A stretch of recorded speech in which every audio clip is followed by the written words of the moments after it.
Hey everybody, this is Karen Allen from Trinity Health Hub.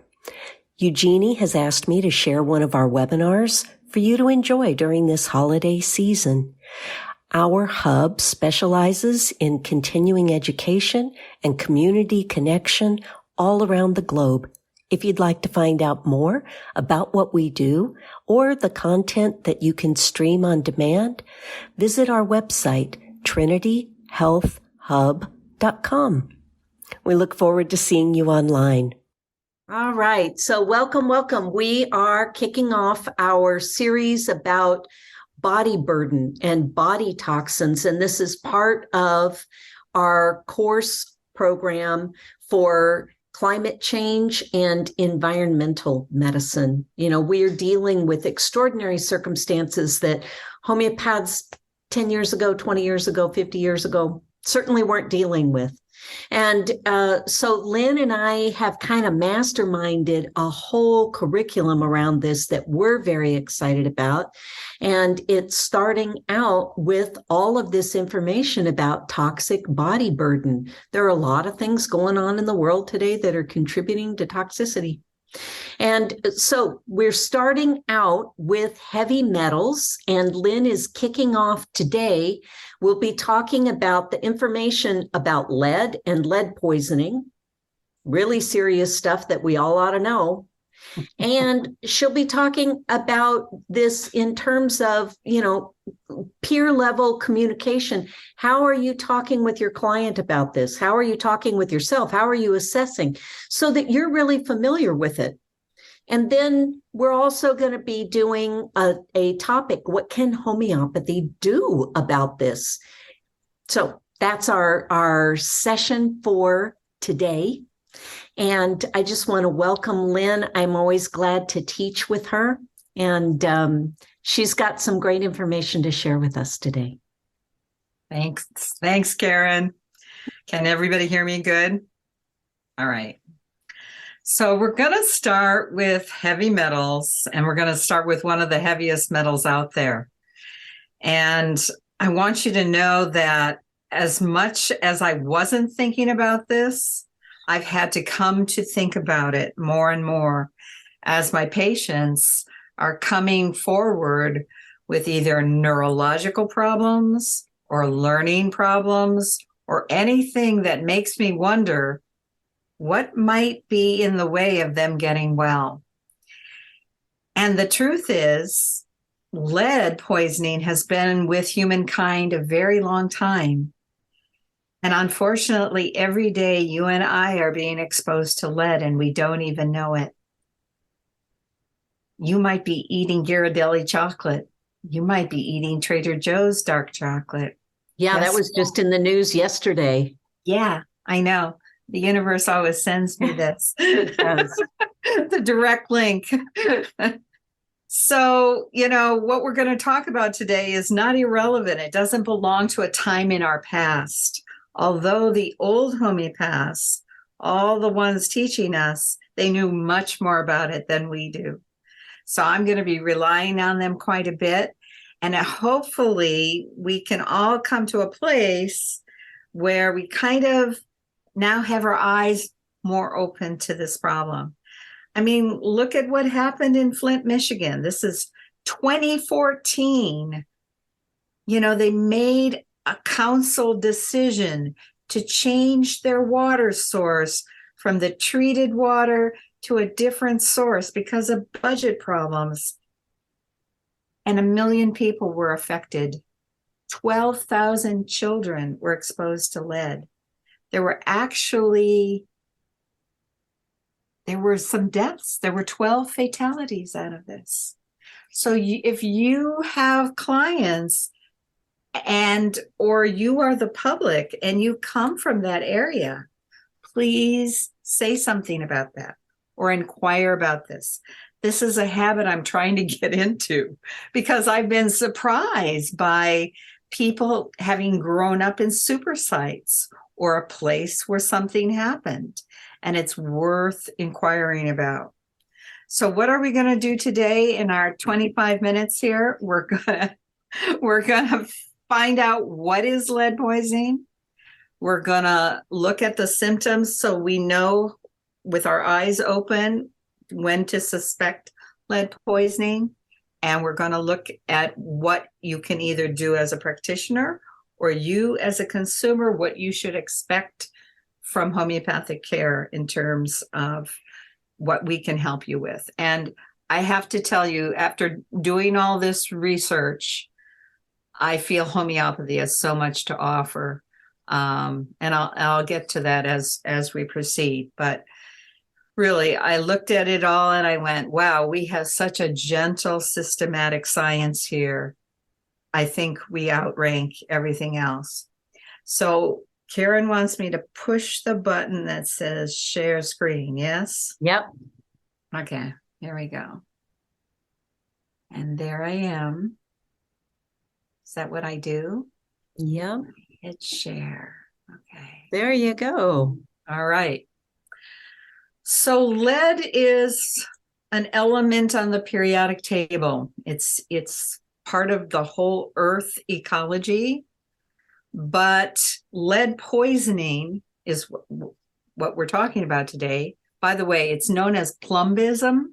So if you see that word, don't be thrown off. That's just another way to talk about lead poisoning.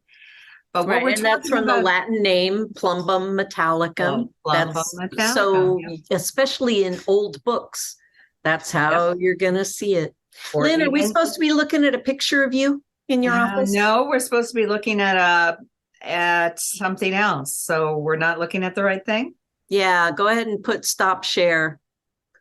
And then you might have to choose the specific thing, or you can just share your desktop and then pull up that thing once it's... I don't know how to do this. You'll have to walk me through it. Okay, click on share. Share screen. Yeah. And now up come all those different things that might be open on your computer right now. There we go. Okay. Now we're going to be there. Ta-da! There we go. Perfect. All right. Perfect. So lead poisoning is, lead is what they call an accumulative poisoning. You can be exposed to a lot at once, but it's more probable that it's just going to accumulate, which is bad news because, the frog in the boiling water story, right? So the damaging effects can happen over long periods of time. And this is a naturally occurring substance. So it is around. It's not going to go away. You can't just, we're going to clean this up and it's going to be gone. No, sorry, folks. That's not how it works.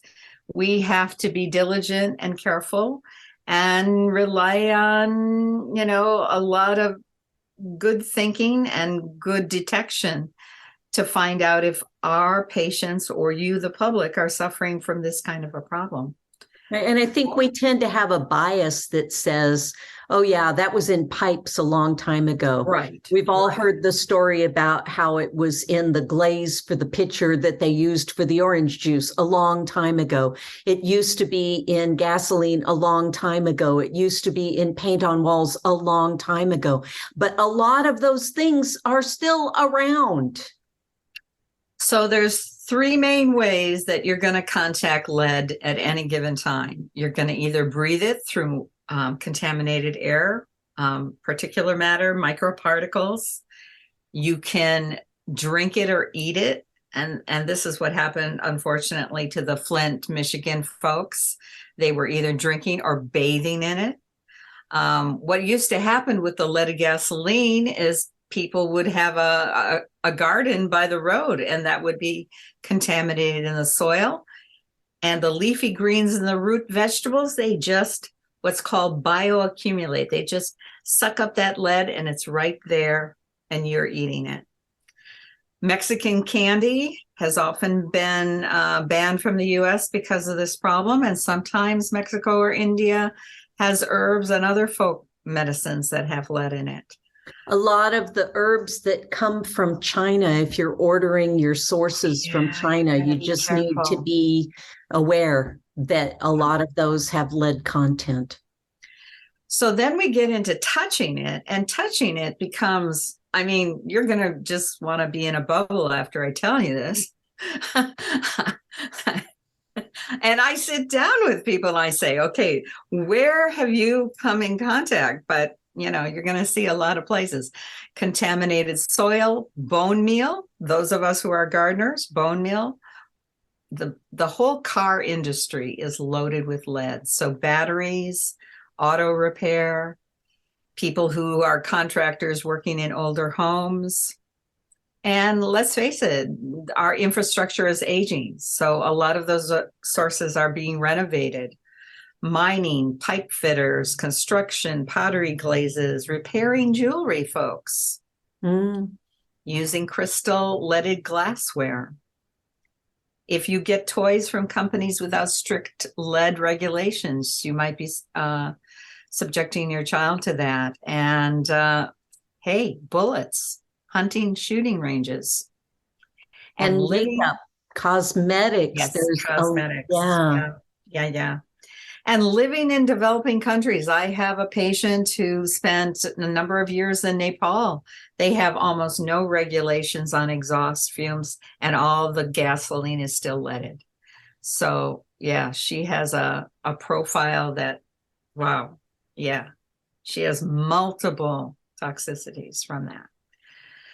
So here's the bad news, and I put it in red so we could all appreciate it. There's no safe level of exposure at any point in life to lead. Lead is just one of those. We'll be talking about some others in the coming weeks and months where there is, you know, some level is okay, but not lead. It's just really not a good idea. And most of it is absorbed through inhalation. But luckily, once it's absorbed, you do tend to, if you are fairly healthy, you do tend to excrete about 90% of what you absorb. So don't stop eating your chocolate just yet, right? As you know, you are excreting some of that. Unfortunately, most of these studies were done on men. So children and women beware. So, you know, archaeological evidence shows we've been around this stuff a long, long time. And we're going to be getting into this as we get into other heavy metals that are still being mined by people with their bare hands in the world. So it has really entered our ecology, you might say. And then we had it in paints, and then we had it in gasoline here in the US. I mean, it may still be in your gasoline and your paint if you're not in the US. And children, of course, and developing fetuses are the most at risk. So that's what happened with Flint, Michigan, is all these children were exposed. I really wish we could have a clinic for them. I really wish we could have a clinic for them. Yeah. Because, yeah, I now know exactly what to do. So, and this part here that we're going to cover, you know, maybe as a consumer, you're not so interested in this, but it's helpful to understand why it's so dangerous.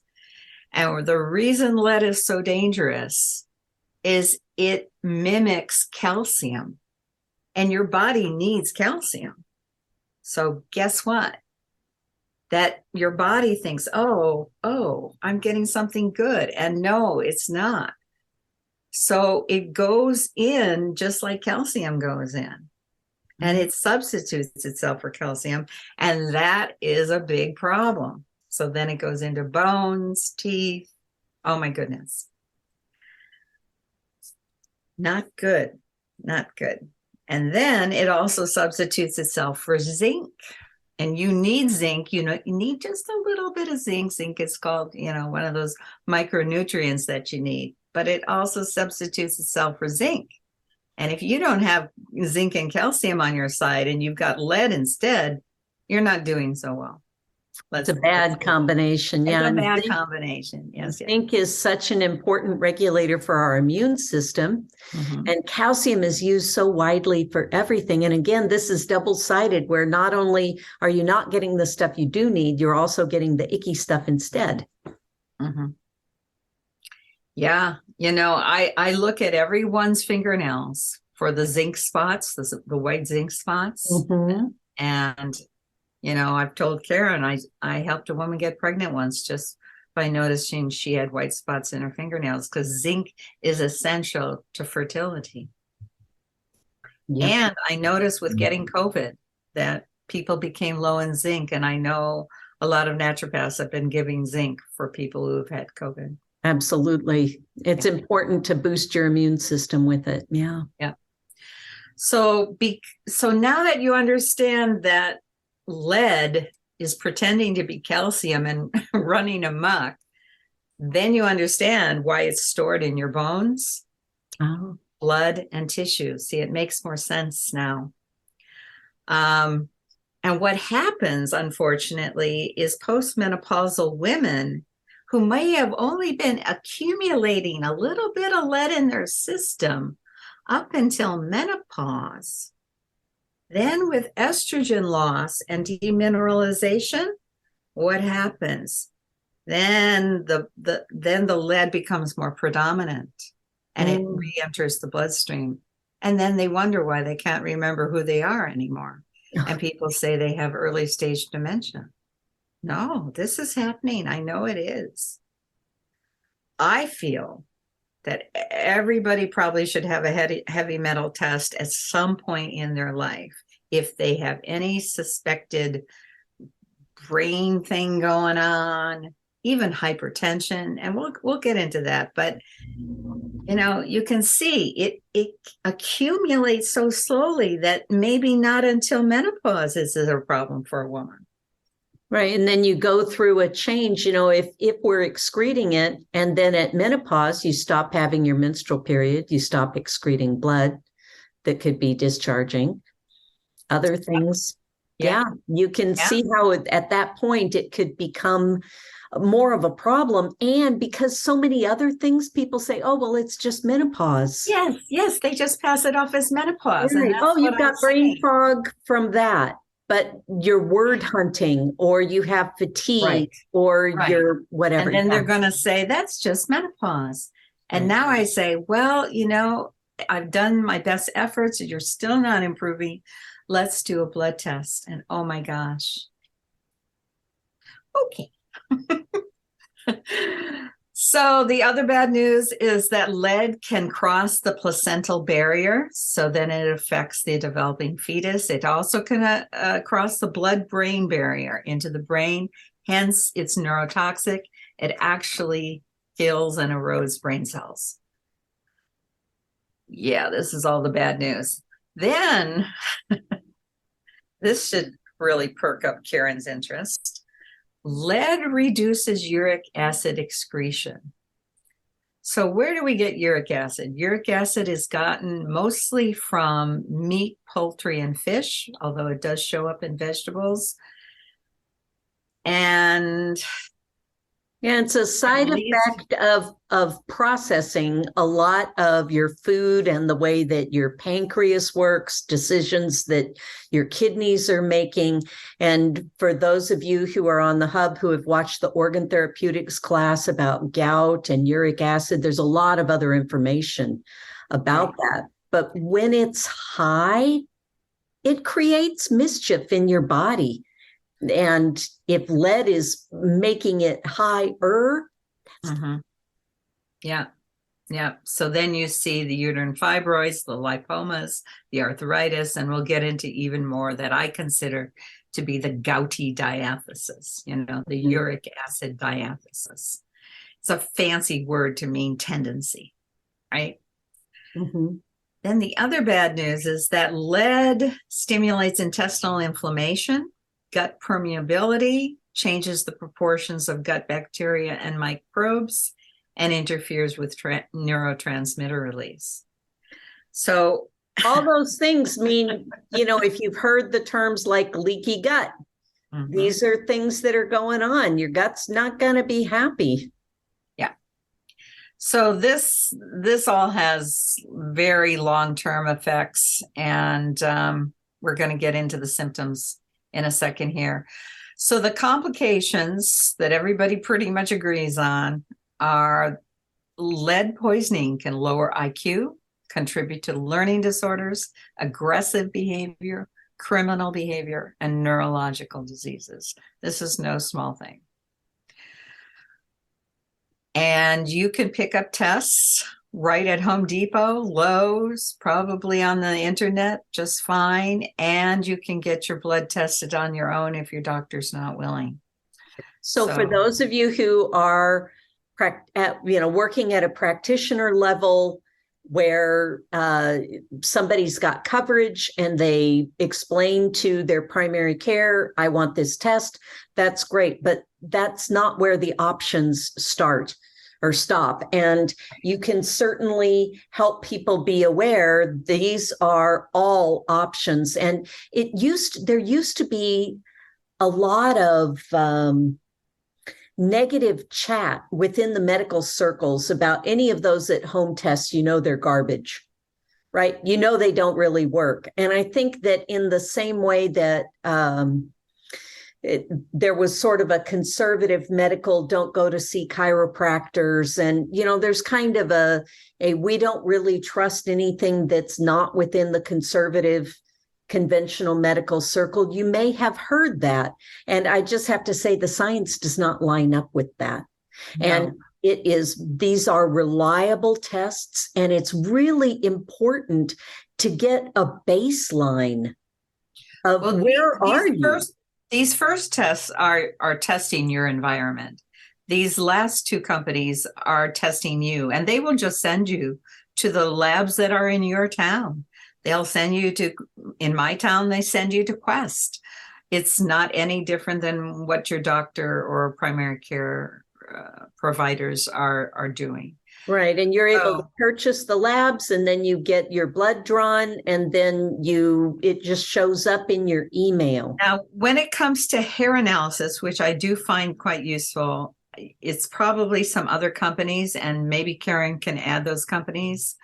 I didn't add those companies, but we can certainly put some more information into this piece of information here. Okay. Yeah. So what are we looking at when we're wondering what symptoms should tip us off? What symptoms, whether you're a practitioner or the public, whether you're a mom worrying about your kids, whether, whoever you are, wondering, why isn't this person getting well? Why are they continuing to have problems and they've seen everybody and all of that? This first group of symptoms I put together are general symptoms that you can observe, that you don't need the first one is a test. You can, have a blood test or a hair analysis test. But the others you can actually just observe by looking at people. And the weird thing is, and I put this in blue for a reason, lead poisoning causes blueness, folks. Blueness of the whites of the eyes, blueness of the gums around the teeth, blueness of the tongue. Very distinctive, and blueness of the slime on the tongue. Okay. And so you got it now. You're not going to forget this one for a while. Blue slime on the tongue. Yeah, and a blue ring around the cornea. You can actually really see this. And now you don't need a degree to see this. In other words, you can check. Yeah, the white bleached as if between the toes. That I had not seen before, Lynn. Is it also between the fingers, maybe? It could be. Uh-huh. Wow. And they stink like rotten eggs. Wow. So turn on your nose. Start smelling your loved ones again. It's safe again to do that. So if you're seeing all of these things, or, this would be You something. might want to get that test done. Yeah, you could check yourself if you're one of those people who's in that menopausal, gosh, I lost my brain. Get in front of a mirror and look at the lines around the edges of your teeth and see if there's anything there. Look at your eyes. And Lynn talked about the different types of exposure. Consider what you might have gotten yourself into over decades. Decades. Yeah, a lifetime, really.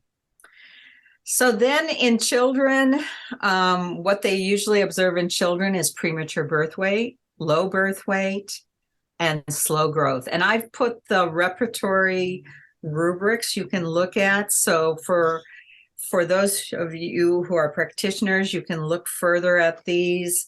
We're not going to dwell on these today. We'll run out of time momentarily. We are out of time. Children have developmental delays, learning problems, and lowered IQ, folks. And then they have really weird behaviors as well. And there's this one that's the folding and unfolding of the hands. And that's the true tip-off. Folding, folding, folding hands. Wow. Hyperactivity, irritability. These kids can get into some real irritability where they're biting and the whole 9 yards. Right. There's this agitation that gets created. Yeah. And we saw the hearing loss, loss of appetite, weight loss. And then these children and adults, I see pica in both, develop something called pica, which is the medical word for desiring indigestible things. And there's a lot of indigestible things they want. But right. These are kids who are chewing on the wall. They're eating rocks, pea grounds, sand, paper, dirt. And sometimes this comes up also for pregnant women or for adults or for seniors, where they're just eating a lot of things that we don't think of as food products. I even consider an over-the-top desire for gummy worms to fall into that category. Really?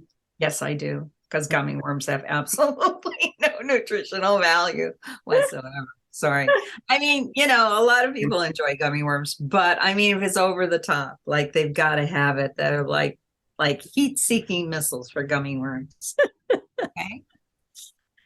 Then there's the cramping, and we're going to see this a lot in the heavy metals. That heavy metal poisoning really, because you see it's interfering with that calcium. And if you're not having good calcium metabolism and uptake, you're going to be cramping, you're going to be vomiting, there's going to be abdominal pain. And then, oh my goodness, you're going to be constipated, sluggish, fatigued, anemia, and even seizures and coma can happen for these kids. So it's a pretty serious situation for children. With adults, we're looking more at this more insidious sort of profile, where there's the difficulties with the memory, the concentration, and the mood disorders that they're going to give you Prozac for, right? Except it looks a little bit more like schizophrenia, because other people are devils and dolls and everybody's going to murder you. So you can imagine how people get diagnosed incorrectly, and they really need a blood test for heavy metals. Headaches, abdominal pain, hypertension, kidney issues, joint pain, muscle pain, and a boatload of neurological issues that center around numbness. And drawing. Your body should not be twisting itself up here and there. Yeah. And we see this in elders with nutritional deficiencies as well. But, taking a look at, is there a heavy metal? And, Lynn's doing a great job of showing us this is what we see now for lead, but we're going to see some big similarities through this entire series of the heavy metals. Right. And then we have the whole effect on fertility, libido, male sterility, female sterility, and premature births and miscarriages. Yeah. So what does allopathic medicine do? They do a couple things that we also have to do. We have to stop the exposure to lead. We have to clean up the source of the exposure. What they've got in their fix-it box is some chelation therapy and some, if you've had a very high exposure, they'll do a bowel irrigation with polyethylene glycol, which we're going to talk about that as a toxin later down the road. So that's why I say I look at this stuff and I go, yeah, I think we can do better. Because, some of what they do is already toxic. One thing I learned is regular medicine feels that they can help you dump out a bunch, but if it's damaged you, they can't fix that. And that is not true for homeopathy folks. So that is the good news. Not only can we help reverse the toxicity, we can repair the damage. That is the good news for today. So, all right. So let's go ahead and pause there. And we've talked about what's going on with lead. How would we know it was around? How it might be running incognito, or it might be loud and bold. You may know you had an exposure. You may have no idea that you had an exposure, but really, until you look, you're not going to be able to quantify and see what kind of an issue is it for you. And those tests are easy to arrange for yourself. Okay, so are we ready to switch over? Yeah. Well, in the next session, we'll talk about remedies briefly, and we'll talk about a principle that's absolutely important to understand working with heavy metals. Okay? All right. Sounds good.